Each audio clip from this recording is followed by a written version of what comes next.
We're extremely pleased to be able to welcome as our first speaker on the Russian perspective of BRICS, Professor Georgy Toloraya, who is the Executive Director of the Russian National Committee for BRICS Research. Dr. Toloraya has served in the past as a diplomat in both countries on the Korean Peninsula, as well as here in Australia as Consul General in Sydney from 2003 to 2007. His scholarly expertise on East Asia has included a concentration on Korean affairs, especially the economic policies of South Korea. He has worked at the Russian Academy of Sciences Institute for the World Economy and International Relations, as well as heading the East Asia Department at the Academy's Institute for Economics. Professor Toloraya also teaches at the MGIMO, the Moscow State Institute of International Relations, which is the University of Russia's foreign ministry. These days, as Russia this year chairs both the BRICS Group and the Shanghai Cooperation Organization, Dr. Toloraya is especially busy with the new post he took up in 2011 when the Russian National Committee for BRICS Research was inaugurated and he became its executive director. The new organisation was formed by the Russian Academy of Sciences and the Russky Mir, or Russian World Federation, with the backing from the Russian Foreign Ministry pursuant to a Russian presidential order after the 2011 BRICS Summit in China. The Presidium of the Scientific Council of the Russian National Committee for BRICS Research is chaired by academician Mikhail Titarenko. Some of you may have read his message to last October's Schiller Institute 30th Anniversary Conference in Germany, expressing appreciation for our movement's decades of work for the Eurasian land bridge and a new, just economic order in the world. So I'd like to invite and welcome Professor Toloraya to now speak to us on the BRICS process.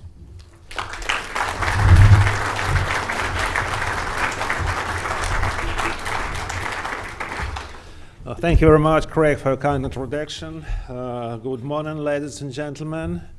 Thank you for coming on this Saturday morning to this conference, which I think is very important, maybe a milestone. But it's the sign of the changing times. When I left Australia, that was about 7 years ago, I would never imagine that I would come here presenting BRICS. Well, in fact, BRICS didn't exist at that time. There was BRIC, which was a loose grouping of countries, and nobody thought about it as a sort of, international phenomenon at the time. And still, there are many skeptics, especially in the West. I once recently I had a meeting with one of the high-ranking ambassadors. We were sitting in a country which I wouldn't name at the ocean coast, and we were talking about BRICS, and he said, "Look, what is BRICS? It's just a photo opportunity for President Putin not to feel himself alone when he's Brisbane or somewhere." And unfortunately, there's a lots of skepticism, especially in the West. From the start, US media and scholars would say that BRICS is either impossible or reactionary. And I quoted, I recently published an article in Foreign Affairs, or it's the Russian branch of Foreign Affairs, which is called Russian Global Affairs, and I think that Greg has cautiously printed out some copies. You can have them and can go to the link. One of scholars wrote recently, "No idea had done more to model thinking about the global economy than that of BRICS." Usually the BRICS is criticized based on the fact that the countries are so different, that they have many contradictions among them, and that their economy is faltering now, at least, for example, in Russia as well as in Brazil. And China also is not free of economic problems. And that the countries which are in BRICS not only have the contradictions between them, like India and China, but also between as suppliers of raw materials like Russia and Brazil, for example, and consumers of raw materials like China and to an extent India. So obviously they cannot be on the same page for the commodity prices and things like that. Also, the critics sometimes still interpret BRICS as just an economic phenomenon, and therefore they state that since there's no economic integration between the BRICS countries, it is sort of artificial grouping. This is a misunderstanding of the essence of BRICS.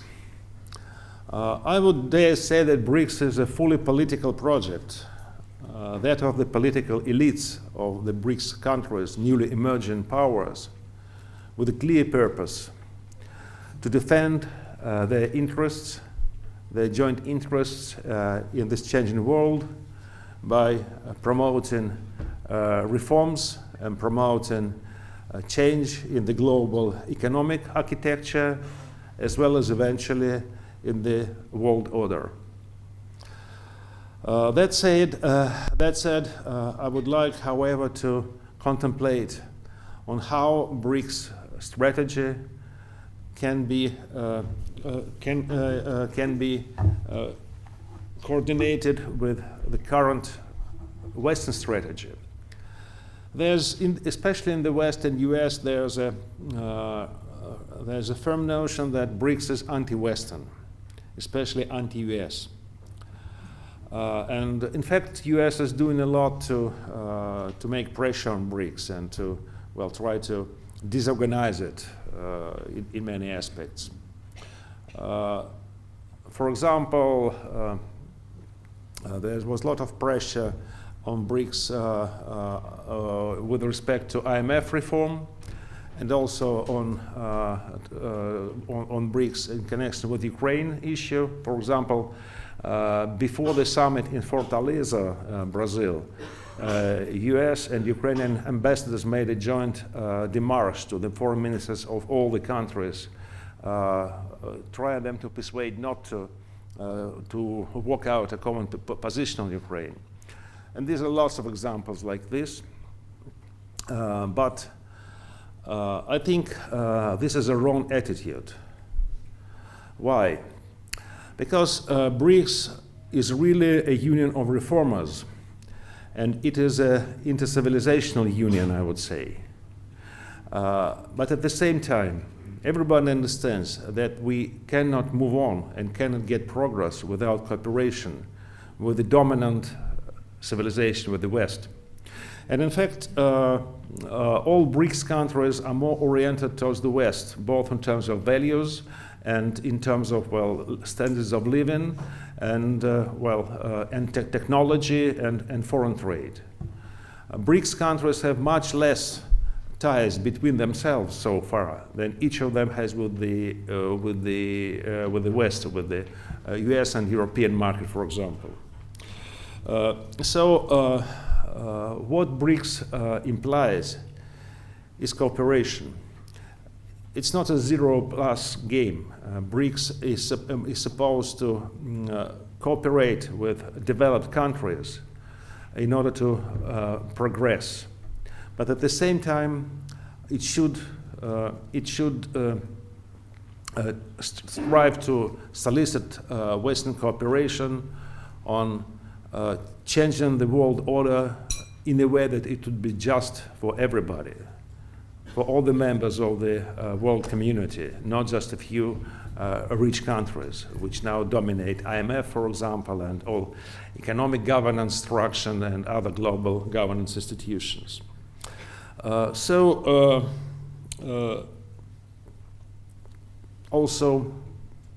BRICS started as a union or as a grouping mostly based on economies, on economic issues. Now it's quite a different phenomenon. We now have, I think, 25 tracks of cooperation within BRICS. We have lots of discussions on many issues. And the more and more, when we try to solve these individual issues, like the ones in finance or, well, trade or cybersecurity for that matter, it turns out that before addressing this issue, the issues of the global governance, peace and security, the rules of the game in the world should be changed. So, what are the modern challenges the world faces? I think that we can say this is a sort of fragmentation of international security. We have no universal rules. No international law being applied in a singular manner, in a unified manner. We rather have coalition of the willing who try to solve this or that international conflict or problem on a sometimes and usually on a very biased basis. And others which are not members of those coalitions and whose rights are not protected by international law. We also have a fragmentation of economic life. The world more and more is being divided into different economic groupings which do not follow universal rules, and we have the WTO, we have financial rules, but they apply it also very in a very specific manner, with double standards, I would say. And there are more and more free trade areas, or well, some kind of economic unions like the Trans-Pacific Partnership, which exclude themselves from the universal rules and in fact are aimed at diminishing the role of some other countries they consider as competitors. Well, Trans-Pacific Partnership is clearly directed against China, for example. Well, I've mentioned about the double standards already. They are very different, and this is obviously seen in many occasions. I would only cite Ukraine. Well, Kosovo example, when the country declared independence was adopted, while Crimean, the same situation was not. And there's lots of lies and lots of double standards about what's going on in Ukraine now, but well, I won't address it. This is just an example. Also, we are watching now a very dangerous process of the West to try to break the strategic balance in the world that was created during the Cold War era, in which kept the world from a major war since the end of the Second World War.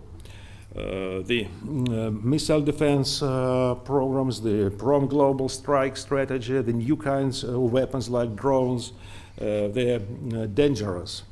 And they can break the strategic balance and result in a war which might well annihilate the whole of humanity. And Craig and Helge was right about noting this very dangerous tendency. And we, to put it in a nutshell, we see a sort of new geopolitical division. Not like in the Cold War era, but even more dangerous one, when there's the much more complicated world is now divided on different issues and in different spheres, and there's no mechanism which actually regulates it, because United Nations organization, it cannot pursue the goals it was created for, and it's sometimes it's just dysfunctional.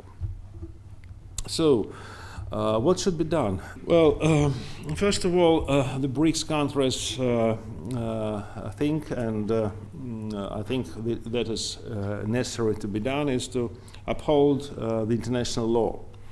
the law as rules, universal rules. And it's important to note that there is a sort of difference between international law is, of course, I'm no lawyer, I'm an economist by trade and diplomat by my career, but still I can say that the law, international law, is not based on any national law, but anyway, it has certain peculiarities. BRICS countries, including even India, who have a tradition of British common law, they presume that the law should be based on norms which codified norms which should be applied. While English, British common law, and American law are based on precedent, as you all know well. So once a precedent is created, this is the justification for what's going on and on. If US invades Iraq, this is sort of precedent for other countries, or for US only, to follow suit. I think this is not what is supposed to be the basis for the international law, and protection of law, and setting the rules and observing them is one of the most important purpose of BRICS countries.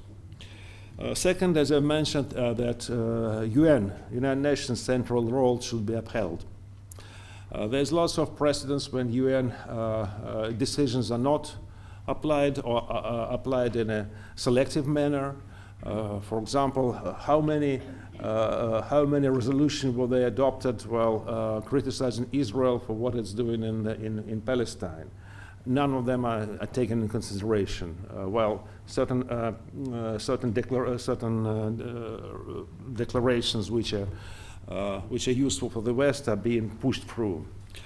There is a need to reform US and,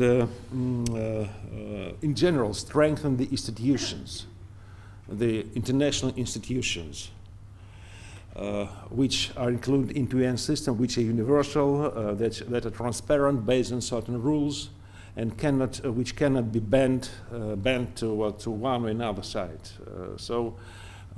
For this, I believe this is the role of United Nations Security Council should be enhanced. And of course, BRICS is divided on this issue. All the countries of BRICS, they set UN as their UN reform, and especially Security Council reform, as their purpose. But there are, different approach. India and Brazil, and as well as South Africa, they're eager to get the permanent membership in the United Security Council. While China, and supported by Russia, we are not very eager to give up the exclusive status of veto-wielding members we have now. But I personally think that it should be changed. Of course, it may be not so patriotic, but I think that having the other countries, the BRICS countries, on board for taking responsibility of the world affairs is more important than just, protecting the existing order. We also need to increase BRICS countries' role in addressing all kinds of threats. I will speak about it in more details later. And it is also important that BRICS should play increasing role in preventing and managing conflicts, including regional conflicts. And this is already which is on agenda. Inevitably, during BRICS summit, this conflict discussions pops up, and the discussions are no longer limited to just economic things. And if you would read Toloraya Declaration, for example, a Durban Declaration, much of this is devoted to the conflicts, to the regional conflicts and other conflicts in the areas. Of course, BRICS has neither no desire so far, no mechanism to regulate these conflicts, but this is something that I think should come in the future. The basic principle on which BRICS is based, as I've mentioned and I say it again, should be commitment to the international law and the UN central role, Neutrality is case of conflicts, especially with participation of a BRICS country. This is important because, well, in China's case, when China has some problems with Japan or with the South China Seas countries, I believe that the BRICS now, at this point of development, shouldn't interfere. Otherwise, it can break up their unity. This is a tactical move, but I think it's important at this moment. So BRICS must develop a uniform policy in respect to regional conflict through consultations, and I will elaborate on this later. And it should pursue the principles of non-violence and objectivity. Yes, one more thing I've missed is the guiding principle that make foundation of BRICS. I don't have on the slide, I'll just read what they are.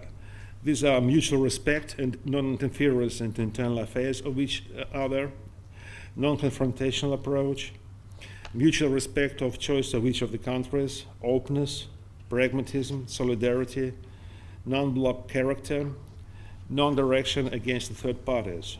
And this is very important. We stress that again and again that BRICS is not aimed against any third party, including the United States. BRICS is now should think about creating a permanent consultation mechanism of foreign policy security officials, and I think we'll have some progress on that in UFA meeting during the Russian chairmanship. Coordinate their position on conflicts in international organizations like the UN and G20 and others. Formulate common policies of national identity and human rights protection, which is very important for the conflict prevention in the future. Cooperate with a network, in a network-based with security organization, with regional organization and outreach countries.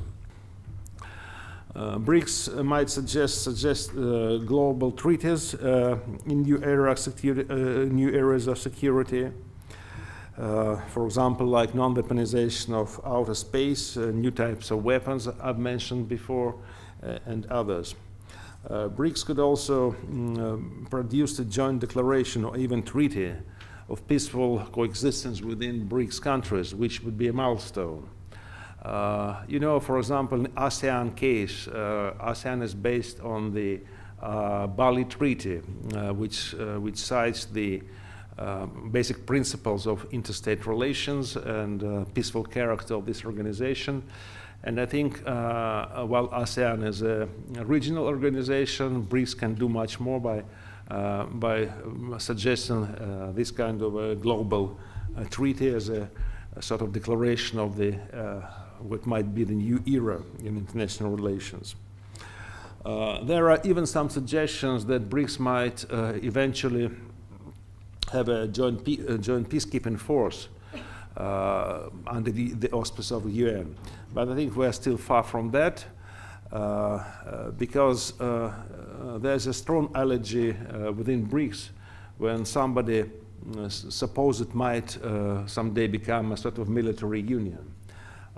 It will not, because BRICS countries don't need this, and it would never be a NATO-type military and political union, simply because the principles and the foundation of BRICS are quite different. If we speak about further challenges and we might fight together, that would include fighting new challenges, and they're mentioned there. And also like the new types of weapons, weaponization of outer space, terrorism, drug trafficking, and organized international crime. Information and cybersecurity is especially important.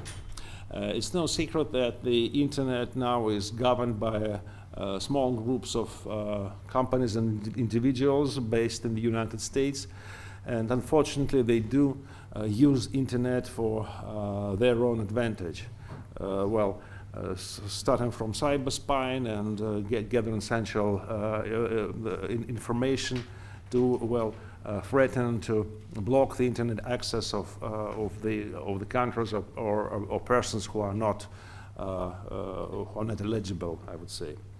And BRICS, I think we have a desire to become the leaders in the global internet, because BRICS, after all, represents more than half the world population and a large number of internet users, and the number which will grow day by day. And I think that this is one of the major topics of BRICS corporations, to create this kind of international internet new rules and coordination mechanism.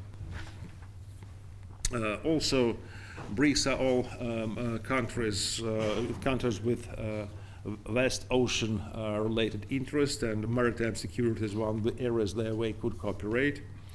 Illegal migration, which is also relevant to BRICS countries. Food, energy, and water security. Water security is increasingly a challenge to the development of the future world. Ecology and greening of economy is especially important for BRICS. And all countries face this issue, especially China. And I think that BRICS can do a lot to bring this issue to the forefront and to help create and impose new rules in internet.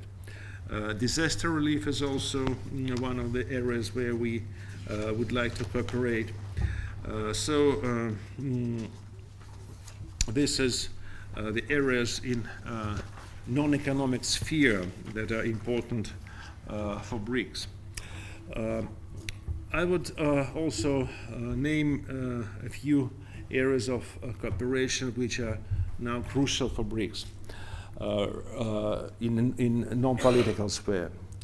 First of all and foremost, it is the changing of the international financial and economic architecture.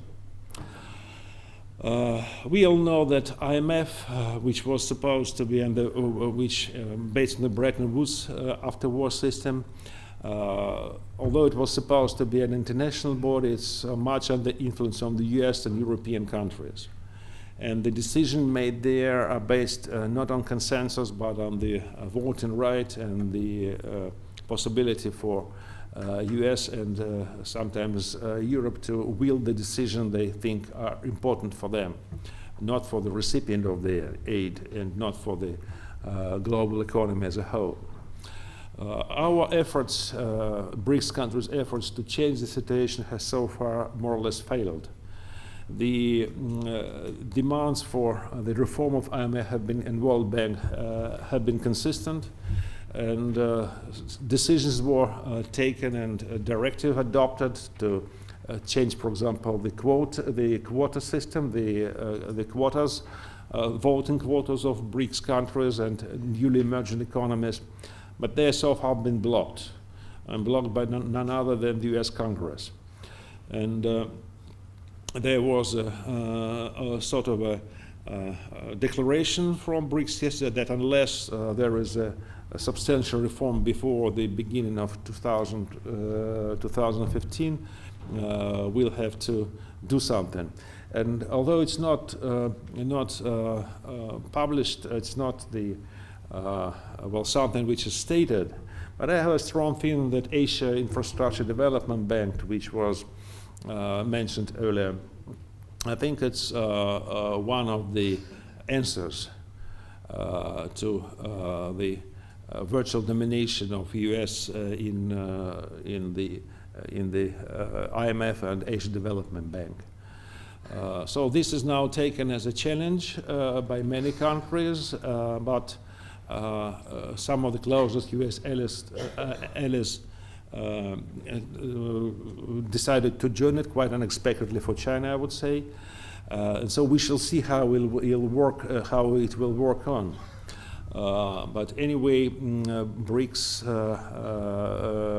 Asia Infrastructure Development Bank, as I understand, it is concentrated. It should be focused on the projects in Asia and well, not as even a whole Asia Pacific as a whole, but rather in Southeast Asia and Central Asia. So it's a regional bank so far. Much more important is New Development Bank, which was first proposed by Indians several years ago during the Delhi summit, and now this idea has taken shape, and the agreement on the bank is supposed to become workable after the UFA summit in Russia. I can answer some questions about this later, but I would just only say that BRICS New Development Bank is a very important instrument, not only of support of the infrastructural and other projects which are important for BRICS countries, and which are not expected to be supported by IMF or other international financial organizations. But it is also a sort of the first example of institutionalization of the countries, of the BRICS countries gathering together to work out on joint economic and not only economic projects. Because one of the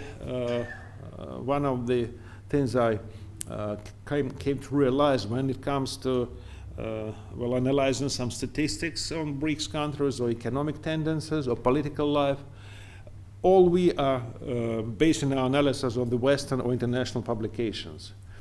We don't know much. We don't have much access to Brazilian or South African statistics. Chinese, well, also we have only to those which are English language based. So we actually, what is going on in BRICS countries, we, the scholars, the experts, and the decision makers, it's much based on how it's interpreted by the West, by the world, by the Western media.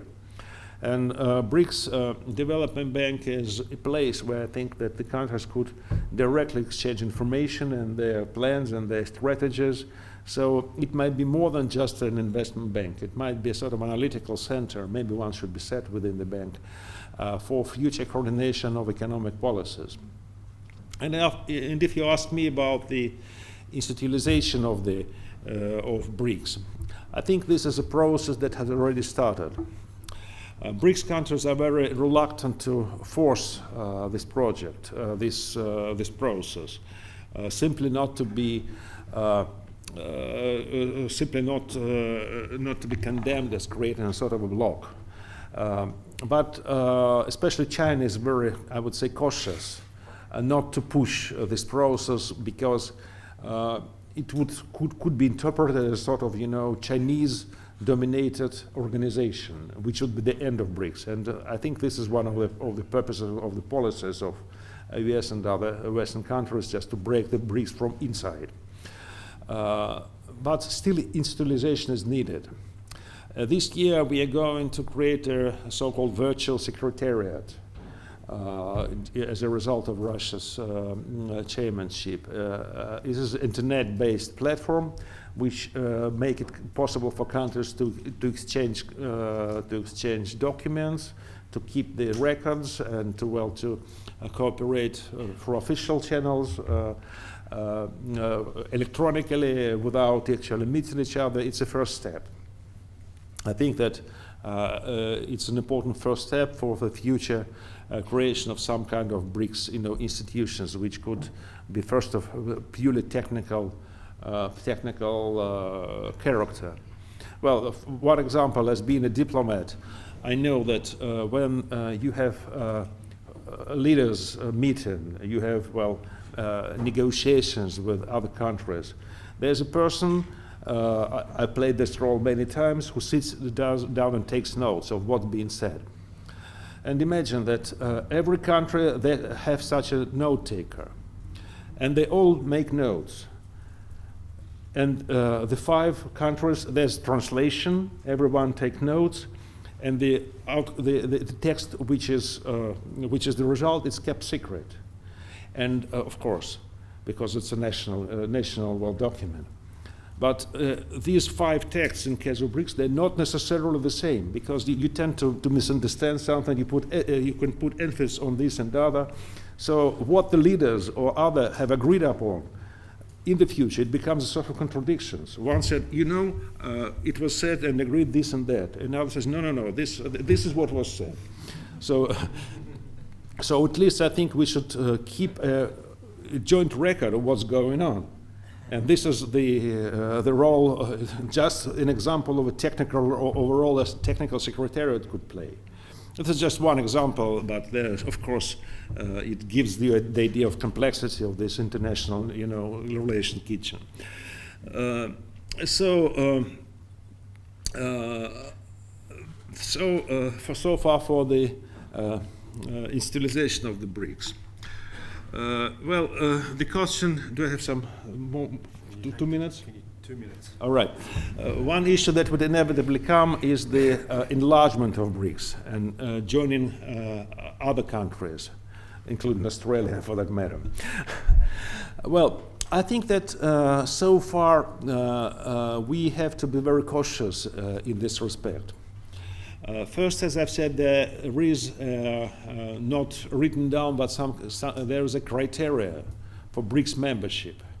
These are big countries with big population and naturally central to their regions. And some of them happen to be, civilizational platforms of the certain region, like China or Russia or India, or even Brazil for that matter.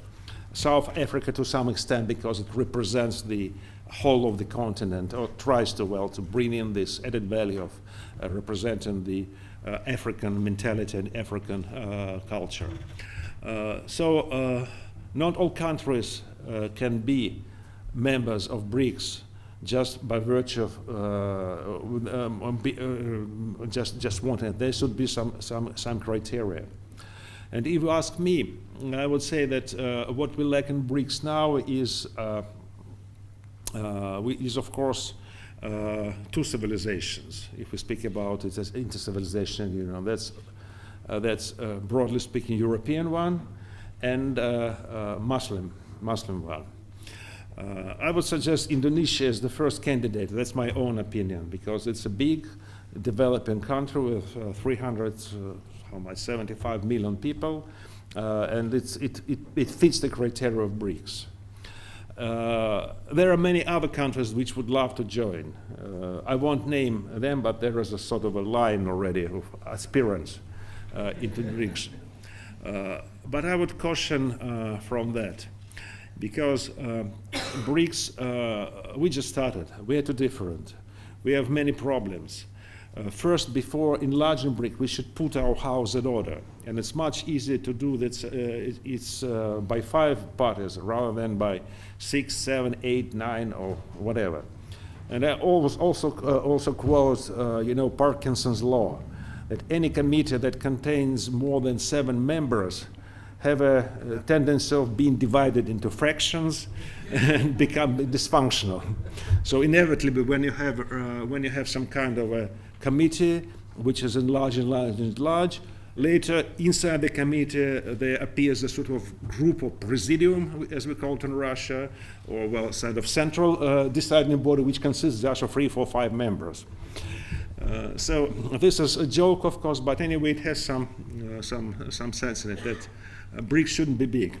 But it is very important for BRICS to cooperate with so-called outreach countries and organizations.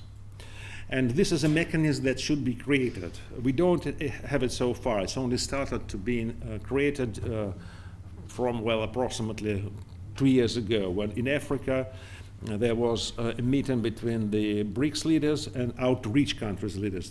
In that case, it was African leaders. In Latin America, in Brazil, it was the Latin American countries leaders.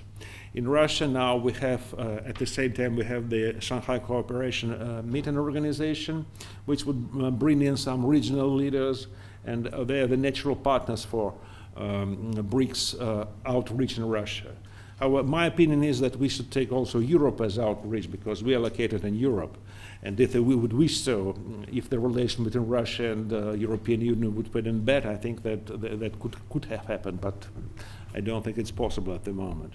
So we have this mechanism of outreach countries and outreach organizations. I think that in Russia's case, Shanghai Cooperation Organization could be a sort of a partner, not partner for BRICS. But I think it is necessary to put this, this process further. A formal institution, formal status for countries who want to cooperate with BRICS should be created. Maybe the two categories, observers and partners for dialogue. So they can, their leaders and these countries can be part of the process. For example, observers being accepted at the meetings and at the, well, deliberations, maybe first without any, well, right to vote, to make decisions, but anyway, learning what's going on and presenting their point of view. And dialogue partners maybe, you know, also take part in certain big gatherings and have some bilateral dialogue. And I think that this is the first step actually for enlargement of BRICS and well, taking in new countries. So yes, and speaking, just ending about my my beloved Australia, where I spent so many beautiful years. That in case Australia is interested, although what is widely taken in the world as a sort of you know Anglo-American sort of access, but anyway, it would be very nice if Australia could be a big continent, not with much population there, but you know, things come and go. It can change. So I think it would be only natural for Australia to become a sort of a dialogue partner at first and an observer of BRICS. Thank you very much.